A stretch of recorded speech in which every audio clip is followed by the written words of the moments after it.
Which NFL team will have the best record this regular season? What's going on, football fans? It's Mitch back here with another NFL discussion video. I posted a poll not too long ago, and it looked something like this.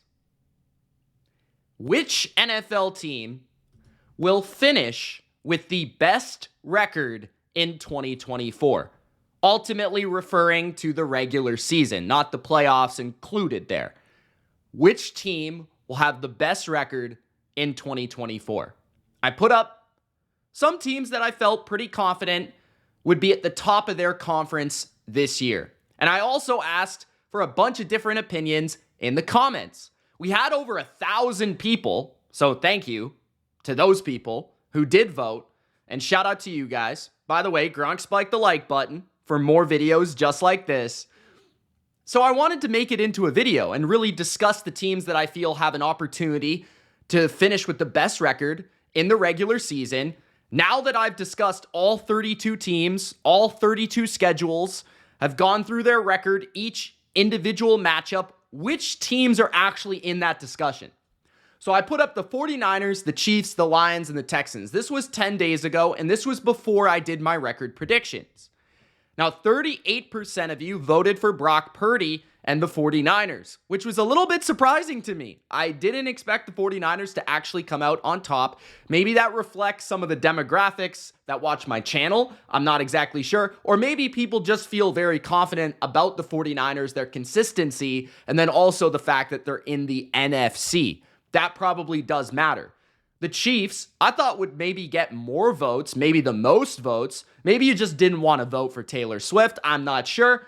But they had 23% of the votes, finishing second place. The Detroit Lions, third place, 22%. And the Texans were fourth place, as expected, with 17%. But I wanted to throw a little bit of a curveball out there. I didn't include any of the AFC North teams because of their division, the Ravens or the Bengals, which many people did comment. I also didn't include a team like the Packers, which I thought maybe a little bit more projection, but there was definitely some comments for them. And there were also comments for teams like the Eagles and others. So let's look at my record predictions that I have after I've done all 32 teams and gone through their schedule. And let's actually discuss the teams that I believe have a good opportunity to be the best record in the NFL. That ultimately doesn't really mean anything in terms of are they the best team, but it means that they're the number one seed in their conference and they've got home field throughout the playoffs and a great opportunity to get to the Super Bowl, as we know through history, and an opportunity to win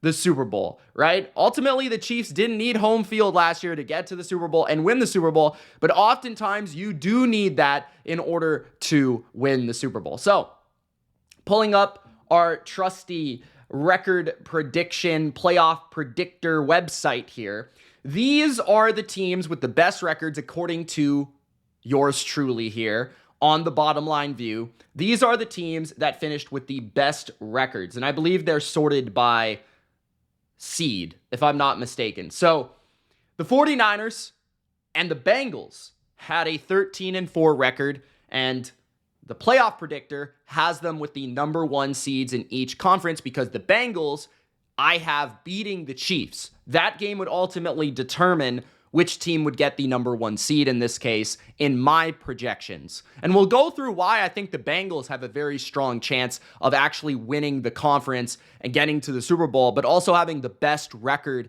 in the AFC. And a lot of it is due to the difference in schedule that they faced compared to a team like the Ravens or the Chiefs. Now, the Chiefs have a 13-4 record as well, and you could very well see them getting it done this year.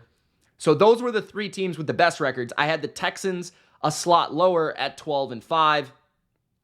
I have the Ravens initially at 12-5, but I had them losing one more game to become 11-6. That was a slight adjustment on my part. And then there were other teams like the Eagles, the Lions, who I kind of project for 11-6 based on my predictor, but I also could see them winning 12 or 13 games. So those teams could certainly also become the number one seed, the best team in the regular season. The team up here that I don't really necessarily see having a chance despite the record is Buffalo. So when we look at Buffalo's schedule, I feel like Buffalo just has too many difficult games in a very tough division, and I feel like all their division foes will play them very well. Of course, New England beat them last year, the Jets beat them last year, and Miami is a solid team and is going to give them a tough time. They also play Houston and Baltimore on the road. They play the Chiefs and the Niners, both at home, but they do play both of them, and they play Detroit on the road. So they pretty much play, if you were ranking a power rankings, they probably play the 5 best teams in the NFL. And then they play in a tough division. So with the uncertainty, I especially believe early in the year at receiver and potentially defensively in certain areas with communication of the lost veterans that they've had over the years to keep that intact, especially at safety, I feel like they might take a little bit longer, a slight step back, but a little bit longer to get going. They might be one of those teams that kind of gets it going near the end of the year. So I'm going to rule out the Bills as a team that I could potentially see being the number 1 seed and the best record in the NFL. Now, a team that I could see that's a little bit of a dark horse, which is why I included them in the poll, is the Houston Texans. I think the Houston Texans have all the makings of a dark horse Super Bowl contender, and if I were a betting man, which I always say I am, I would bet on the Texans to go to the Super Bowl this year. I think they have pretty good odds, and overall, they have all the makings, right? An elite quarterback, an elite group of talent around that quarterback, including an elite left tackle, an excellent receiver group, Stephon Diggs looking pretty good at practice, Nico Collins with a fresh contract, Tank Dell looking pretty good running routes post-injury. They've got Joe Mixon to rely on in the run game. They have a brilliant defensive mind. They have a brilliant offensive mind. And now they're all elevated into year 2. And year 2 is that year for me that I look at quarterbacks and I say, there's something about that year. Mahomes won a Super Bowl in year 2. Ben Roethlisberger won a Super Bowl in year 2. Tom Brady won a Super Bowl in year 2. So there is sort of a common theme throughout your career or quarterbacks' careers where year 2, not rookie season, but year 2 can be that season where quarterbacks really elevate. Russell Wilson won a Super Bowl in year 2. So just throwing that out there, it is very possible. And of course, you don't have to have the best record to win the Super Bowl, but would it be so crazy to say that the leader in the AFC South could have the best record in the NFL? I mean, we saw that many years with Peyton Manning's Colts, right? Dominating their division, kind of sweeping their division and getting great records. So you look at the Texans and I mean, the toughest games they play a number of the tough opponents at home. They play the Ravens at home, which is actually one of the losses I have. They play the Bills at home. They play the Lions at home. They don't have to travel too far to play Dallas on a Monday night. Of course, they play Kansas City in a primetime setting, and I think they match up very well with Kansas City. I have them winning that game. I think they match up well because they've got great receivers. I think they're going to be able to throw the ball on Kansas City. I think they've got enough balance to attack them, smart enough coaches to go toe-to-toe with a game plan. They play the Jets on a Thursday night, a short week that could be a tough game. But we don't really know quite what the Jets could be this year, right? So a number of their tougher games are at home. I really believe in this team. I think they've got all the makings of being a Super Bowl contender, a number 1 seed, great pass rushing team, elevated linebacker play this year by adding El Shair. And they also, I just feel like even the younger guys are going to get better. Like I could see Stroud going from really darn good to like MVP type of quarterback. So this is where the Texans could take that pretty big step forward, which is what I'm projecting. But 12-5, 13-4, 14-3, I don't think is out of the question. 11-6 still in the question, right? 10-7. They could certainly still go 10-7. Maybe they disappoint. But I'm closer to them going 12-5, 13-4 than I am the other way around. Then we look at the Kansas City Chiefs, the team that I think most people would kind of project being, if you were to say one team in the NFL is going to make the playoffs, I think everyone unanimously would say the Chiefs, right? Because they have the head coach, they have Patrick Mahomes, and they've got the proven pedigree. And as long as those things are in place, they're going to be a good team, right? They might not win the Super Bowl again and Chief Pete, 3-Pete, whatever it's called now, but they're going to be darn good, right? They still got a strong defense. You would think their receiver position would be better. They do have some things to work out on the offensive line. They do have to figure out, who's going to step up at corner, but those are small questions. Last year they had many questions. Nobody really expected them to win the Super Bowl last year. When it was all said and done, they ended up the champs. So maybe they don't have that luck on their side this year. Maybe they deal with more injuries this year. Those are possible things. But you still look at the schedule and you don't really look at it and say, wow, that's intimidating. I mean, they do play some good teams, especially in the AFC, right? They have to play the AFC North, so that's going to be tough. But they do play the Bengals and the Ravens immediately, and they're both at home. They do play Cleveland on the road, which could be a tough game. They obviously play Josh Allen and the Bills. They do play the Niners in San Francisco. I think, and then the Texans, but that's also at home. Like I said, I think the Texans match up well with them, but the Texans on the road. So the Chiefs, 13-4. I have them around that range. 14-3, 13-4, 12-5.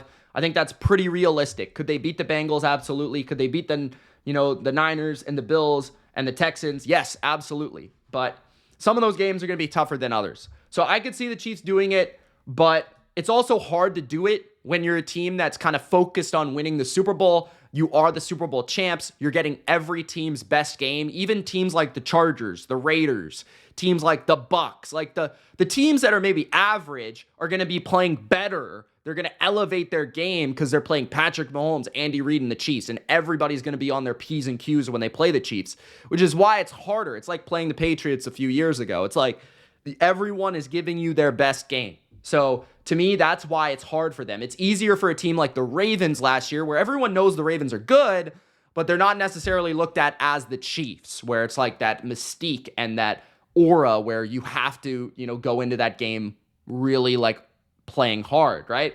Then you've got San Francisco, which was the favorite in our poll here, and I totally understand why. The Niners, honestly, like even the losses I gave them, like to LA and Seattle, could they sweep LA and Seattle? Absolutely. Now, that being said, could they also lose to Buffalo or lose to Miami or Detroit? Yeah, they could. But you really look at this schedule, and there's not too many games I say like, they're not going to win that game. Like, they should beat the Jets in week 1, especially, I like the Jets. I think they're going to be a good team this year, obviously by my record prediction, but like, that's a really tough environment. That's a really tough travel. That's a really tough early game to have if you're Aaron Rodgers coming back from an Achilles. I mean, there's just not a lot of chemistry with that team, so that's going to be really hard. Like, the Vikings don't really have much of a chance with a rookie or Sam Darnold against the Niners. Like, the Patriots, the Cardinals don't have much of a chance against the Niners. Like, so there's a number of games that you look at and you say, that's just a win for the Niners. Like, it's point blank, period. Now, could they maybe fall behind the Lions this year? Maybe. Could the Eagles maybe sneak up on them in the NFC? They don't play the Eagles this year. Could the Packers maybe beat them? Like I said, they might. Yeah, they could beat the Packers. They could lose to the Bills, right? So that could go either way. But this team feels pretty good for at least 11 wins at the bar minimum. And then they're at the bare minimum. Bar minimum? It is bare minimum. But I also feel like they could win 15 games if they're really, really playing well and Brock Purdy elevates his game. I mean, they have basically the same team. If not, they have a little bit more depth and a little bit better coaching. So the Niners are going to be definitely a juggernaut once again. They could certainly do it. The Bengals, I think, are super interesting when you look at their schedule because, yeah, they play their division, which is tough, and they could split with their entire division. That's certainly not out of the question. I expect that to happen. But they also, out of their division, do not play a hard schedule. They play the AFC West, which I've already discussed is the weakest AFC division in football. Outside of the Chiefs, they should win all those games pretty easily. Then they play, Carolina. They play Denver, right? Those teams are terrible. Tennessee is not a very good team. They play the Eagles, but it's at home. They play the NFC East, which is a weak division. Like, 2 teams are good, 2 teams are not very good. So, and then they play New England. Like, because they finished last in their division, they get teams like the Patriots. They get teams like the Titans instead of teams like the Texans and the Chiefs or whatever, right? Like, they don't get the Bills, it would be, right? They don't get those really tough games because they finish last. And a team like the Ravens, if you look at the Ravens schedule where they might slip just a little bit, the Ravens I have at 11-6 because last year they benefited from their schedule. This year they don't, right? They have to play Buffalo. They have to play Kansas City. Then they have to play the Bengals twice. Then they have to play the Eagles, all the other teams that the Bengals have to play. But instead of playing the Titans and the Patriots, they play the Texans and the Bills, right? And they could easily lose both those games. So, that's just the way I look at it. In terms of other NFC teams that could do it, I could see the Eagles if everything works for them from a coaching standpoint, from a quarterback standpoint. If they figure out the kinks that they had last year in terms of like defense, they were awful at the end of the year. Offensively, they had no answers for the blitz. Like if they can figure out a lot of the coaching things, they're as talented as any team from a roster standpoint. They play in a relatively weak division where they should at least win 5 of the games, right? You would think. Maybe they only win 4 with one possible upset like I have here to the Giants. But, let's just say they sweep the Giants. All of a sudden they're 12-5. Let's just say they don't get upset by a team like Tampa Bay or lose a game against Cleveland in Philadelphia. Like some of these games, I could certainly see people committing the Eagles to 13-4, 14-3. That's not out of the question given their schedule. Really, when you look at their road games, they really play almost 0 tough road games this year outside of Dallas, which is in their division, the Bengals, and the Ravens. Outside of those games, and I guess the Rams. But, that's not a lot. Tampa's kind of a tricky matchup for them. The Saints could maybe be a little tough, but it's not an overly difficult schedule here considering the division, considering, they play the NFC South, considering they do have to play the AFC North, right? Which is a little bit tougher, but I could see the Eagles having a season like 2 years ago where they're the top seed in the NFC, and you have to go through Philadelphia, which is a scary thought. And then you, lastly, I think did I bring up Detroit already? You got Detroit, right? Detroit is another team where I have them dropping a couple games in their division, but let's just say they dominate their division.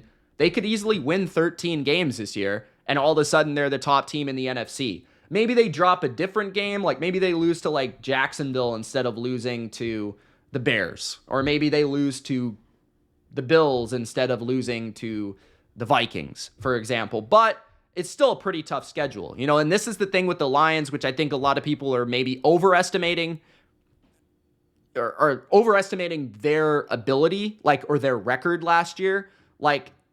When you really look at the Lions last year, yes, they were a very good team, and yes, they went to the NFC Championship, and yes, they were the second best team in the NFC by the end of the day.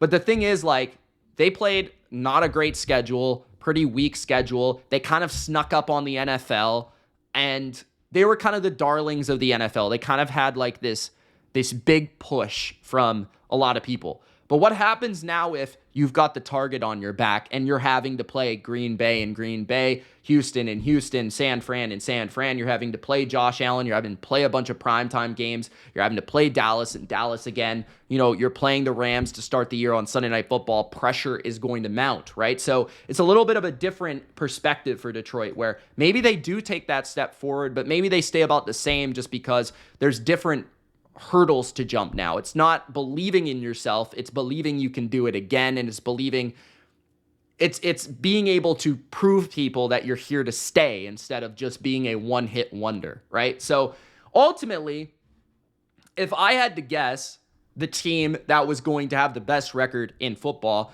I think I would lean into the 49ers. I think I would lean into the Bengals. I wouldn't be shocked by a team like Houston. Obviously, you always have to keep the Chiefs in that conversation. And then I would say the Eagles are also a team in that conversation. So if I had to rank them, I'd probably say the Niners would be the most likely, although I could definitely see them not having the best record. So I'd say 1. I think a lot of teams are pretty in a similar boat. I think the Chiefs are certainly there. The Bengals would be 3rd because of their schedule. And I would probably say the Eagles are 4th. Maybe Detroit, maybe Houston. So those are kind of the top 6 for me. But you guys let me know in the comments what you think and kind of the points I raised in this video about the schedules, and which team do you ultimately think is going to be the best record in football in 2024. Again, if I had to guess, I would probably put money on the Niners and probably a little bit of money on the Bengals based on the odds. And then, of course, the Chiefs, because the Chiefs' division is really easy. I don't think enough people talk about that, which makes a lot of their schedule, 6 games, pretty winnable. So, Gronk, spike the like button. Don't forget to subscribe for more NFL just like this. It's Mitch. Thanks for watching. Peace.